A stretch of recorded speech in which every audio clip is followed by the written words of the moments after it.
Il n'y a pas longtemps, l'équipe de tournage d'un groupe d'observation des baleines au large de la Californie a capté quelque chose de vraiment incroyable. Un immense groupe d'une trentaine d'orques rusés, organisé pour affronter un duo de colossaux léviathans. Pendant 5 heures entières, ces orques rusés ont encerclé, percuté et mordillé les géants qui, bien qu'ils soient 6 fois plus gros qu'eux, n'ont même pas bronché, se moquant de l'assaut incessant des prédateurs les plus redoutables de l'océan. Connu sous le nom de poisson diabolique par les anciens baleiniers, ce mammifère colossal était réputé pour sa présence intimidante et son caractère imprévisible. Pesant plus lourd que 6 éléphants de savane africaine adulte, ce géant peut engloutir jusqu'à 1100 kg de nourriture en une seule journée, dévorant au moins 5 millions de calories lors d'une frénésie alimentaire de 24 heures. Hansir. Voici la grande baleine grise, le redoutable seigneur de l'océan.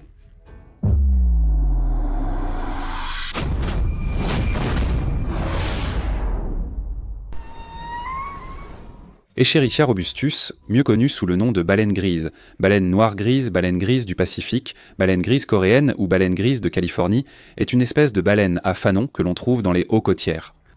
Ces créatures majestueuses migrent toute l'année entre les zones d'alimentation peu profondes de l'Arctique et les lagunes plus chaudes des oses mexicaines. Outre sa couleur gris ardoise foncée, la baleine grise tire son nom des taches grises et des marbrures blanches présentes sur sa peau. Ces marques sont des cicatrices laissées par des parasites tombés dans les zones d'alimentation froide. Elles permettent d'identifier chaque baleine individuellement. Contrairement aux autres baleines à fanon, la baleine grise se distingue par 2 évents au sommet de sa tête. C'est un spectacle à contempler, ressemblant à d'immenses narines humaines, et par temps calme, cela crée un souffle unique en forme de cœur à la surface chez les baleines grises. Surnommés parfois fossiles vivants, ils appartiennent à l'une des plus anciennes lignées de baleines à fanon, remontant à 30 millions d'années. Elles parcourent toujours les océans. Ces géants doux mesurent généralement entre 43 et 49 pieds de long, les femelles dépassant légèrement les mâles en taille. Ces mammifères peuvent atteindre un poids approximatif de 90 000 livres, ce qui les classe comme la 9e plus grande espèce de cétacés. Là-bas, encore une fois, différent de toute baleine ordinaire. La baleine grise n'a pas de nageoire dorsale, mais possède 6 à 12 crénelures dorsales, aussi appelées articulations, qui longent son dos jusqu'à ses nageoires caudales. Chaque année, la population de baleines grises du nord-est du Pacifique entreprend un voyage épique d'environ 12 000 miles aller-retour. Elles migrent de leur zone d'alimentation estivale dans l'Arctique vers les eaux plus chaudes du Mexique. C'est ici que ces baleines se détendent pendant l'hiver et que les femelles élèvent leurs petits. Cette épreuve est la plus longue migration entreprise par un mammifère. Une fois à destination, la nourriture est parfois insuffisante. Il est donc crucial pour ces majestueuses créatures de faire le plein d'énergie avant leur grande expédition. Ces géants peuvent engloutir jusqu'à 2400 livres de zooplancton par jour. Durant les repas, ils alternent aisément entre une alimentation planctonique et benthique. En mode d'alimentation planctonique, ils se roulent gracieusement sur leur côté droit, leur nageoire caudale au-dessus de la surface, plongeant dans des eaux peu profondes pour ramasser des sédiments et du zooplancton du fond marin. Après avoir refermé leur bouche, ils filtrent l'eau et la boue à travers leur fanon, capturant le zooplancton. Puis, d'un doux mouvement de leur langue colossale, ils retirent tortiller les proies des fanons, prêtes à être dévorées. Après la baleine bleue, la baleine grise a la 2e plus grande langue au monde.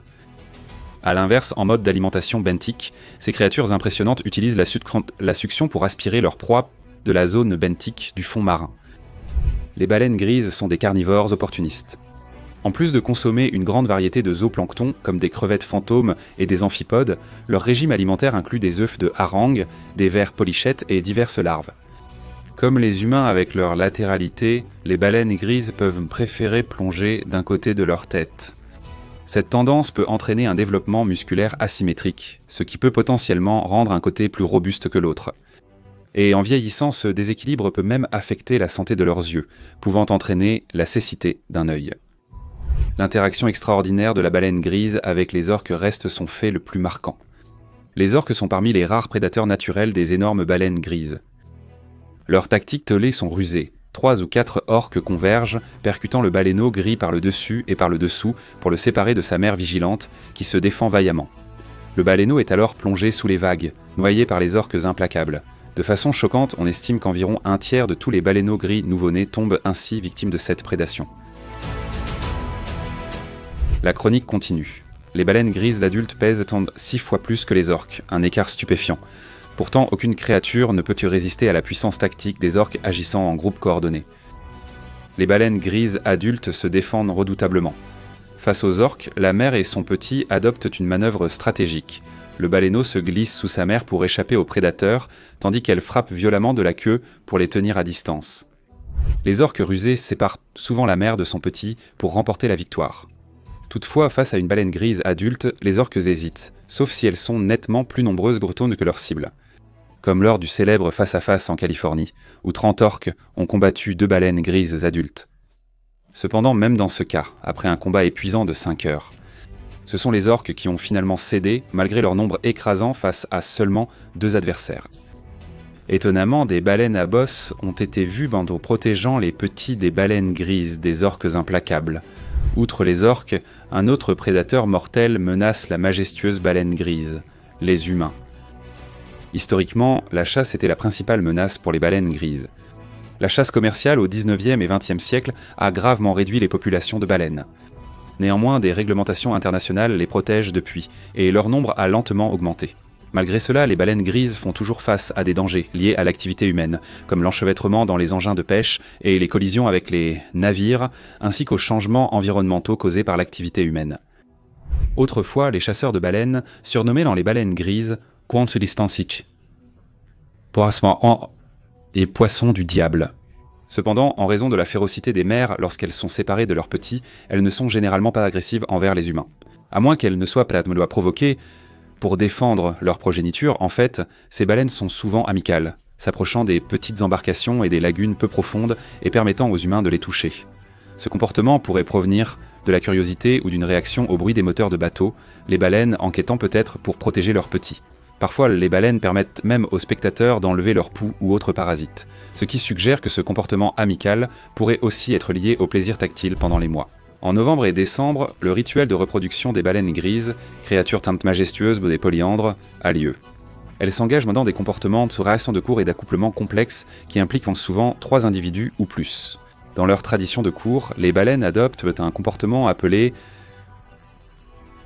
spy hopping. Elles s'élèvent verticalement hors de l'eau, la tête la première, puis tournent pour observer les environs. Ce spectacle captivant se produit souvent tôt le matin, ajoutant une aura mystique à leur rituel d'accouplement. Pendant la journée, les baleines forment des trios composés d'une femelle et 2 mâles. Les 2 mâles participent au rituel d'accouplement, mais le mâle dominant est facilement identifiable. Il étend une seule nageoire maintenue immobile au-dessus de la surface de l'eau, servant de signal. La femelle s'approche, engageant un contact gracieux en frôlant le mâle avec ses nageoires, jusqu'à ce qu'ils soient ventre contre ventre. Ce trio intime reste ensemble pendant près d'1 heure, s'adonnant à plusieurs séances d'accouplement durant chacune jusqu'à 2 minutes, culminant par une puissante secousse d'achèvement. Tout au long de ce processus complexe, le 2e mâle reste de l'autre côté de la femelle, apportant soutien et stabilité et assurant le succès de l'accouplement ainsi qu'un soutien émotionnel. Mon pote, après l'intense séance d'accouplement, une période de gestation de 13 à 14 mois commence. Durant cette période, la baleine grise femelle donne naissance à un unique baleineau qu'elle allaite jusqu'à ses 6 à 7 mois. Cette longue gestation et lactation rend les femelles très sélectives dans le choix de leur partenaire. Une fois né, le baleineau consomme une quantité incroyable de lait, jusqu'à 300 gallons par jour au cours de sa première année de vie. Les jeunes baleines grises atteignent la maturité sexuelle entre 5 et 11 ans et peuvent vivre jusqu'à 90 ans. Quant aux effectifs, malgré un léger déclin à un moment donné, la population de l'Est du Pacifique est aujourd'hui estimée entre 15 000 et 22 000 baleines. L'espèce est actuellement classée comme préoccupation mineure sur la liste rouge de l'Union internationale pour la conservation de la nature, indiquant une population stable. C'est une bonne nouvelle pour les orques qui n'ont pas à s'inquiéter pour leur repas du soir. Merci d'avoir regardé, à la prochaine. Une idée bobaixante.com